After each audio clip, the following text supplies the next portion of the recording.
So this burr is 1.5 millimeters thick.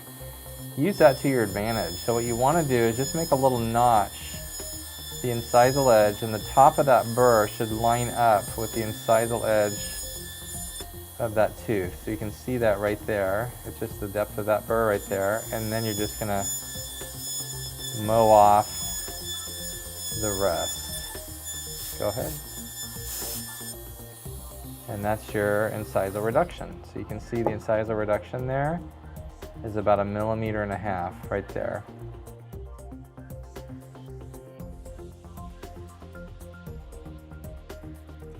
So we're going to use our number 2 burr here, which is 0.8 millimeters at the tip.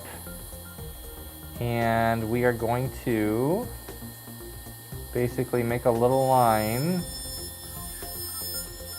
right at the tissue level. And I like to do big sweeping movements and do the whole buccal surface. And just stay in that little line all along the gum line there. We're not going below the tissue yet, we're just going to the tissue, the depth of that burr, and we're maintaining the burr parallel to the long axis of the tooth. As we're going interproximally, I always like to look at the side of the burr, just barely miss the tooth that we're actually not prepping. And then we'll do this side here. Make sure I miss the tooth that we're not prepping.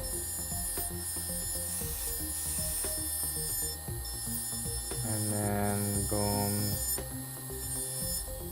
There you go. And we're just going to finish defining our racetrack here. The thickness of that burr.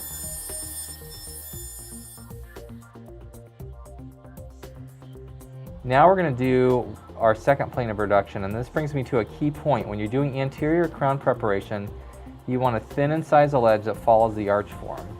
The thin incisal edge that follows the arch form is created by two things. Thing number one is your second plane of reduction on the buccal from about midway on the tooth down into the incisal edge, and then thing number two is actually when you do your lingual reduction and carrying that up to including the incisal edge. So you want a thin incisal edge that follows the arch form created by your second plane of reduction on the buccal and carrying the lingual reduction up to including the incisal edge. So let's go ahead and do our second plane of reduction right now, and we're basically going to start about halfway down the tooth and then just roll in or roll back that incisal edge. In adult fixed pros for anterior teeth, you learn middle third, gingival third, middle third, incisal third. Well, pedo teeth are teeny tiny. You don't need to split it up into thirds, but basically you just want to do half the tooth and roll it in. I like to actually use the unprepped tooth as a guide. So if you take a straight edge and you hold it against the unprepped tooth, your prep should be back in behind that point about 0.5 millimeter, and you can see that your prep it's back behind that line about 0.5 millimeter or more, and that's a good way to check your second plane of reduction. When you're working on a patient, you can just take your Explorer or a probe or any instrument and basically just hold it there. Basically when you're on a patient, you've got to go this direction. You can put the mirror here and then hold a straight edge here.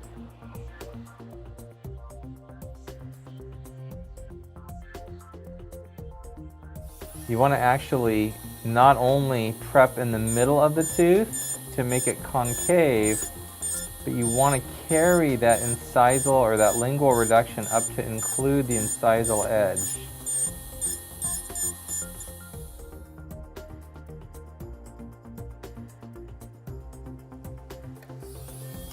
Now we're going to do our subgingival reduction. For subgingival reduction, remember you're creating a cylinder, so you really want to keep your handpiece parallel to the long axis of the tooth or straight up and down.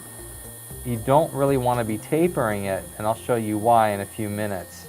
But basically, I'll come in, make a small little hole, either at the distal buccal or mesiobuccal line angle, right next to the papilla, because that's where the tissue is the firmest. If you try to enter right on the straight buccal, especially on patients like that are mouth breathers, for example, that's like the worst example or the best example. That tissue is so thin, if you try to go in subgingival there, it'll tear and bleed. So what we're trying to do, the best way to not create bleeding or to achieve hemostasis is not to create it in the first place, and the best way to do that is with our preparation and being careful. But all I'm doing is making a little hole subgingivally, and once that hole starts to get bigger, then I start fanning out from that point. And as I start to fan out from that point, that ledge starts to disappear. Then I upright my burr straight up and down. In fact, when you watch me prep, I'm almost prepping an undercut, and that's actually a really good exercise to do. Is that anytime you're below the tissue, actually slightly tip the angle of that burr in a little bit, and that'll help you create a nice cylindrical, non-tapering preparation. So that's the buccal. So that's done. Now I'm going to do the lingual, and the lingual is basically the same thing. We're going to come in just a little bit to start to peel away that ledge, and then once that ledge starts to disappear, then you can upright your burr more and then go in the required 1.5 millimeters to 2 millimeters.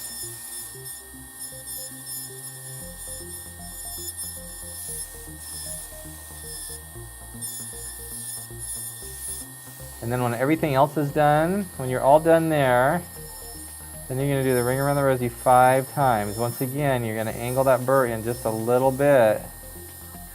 1, 2, 3, 4, 5. On the lingual, a question that people always ask is how much lingual reduction do you need?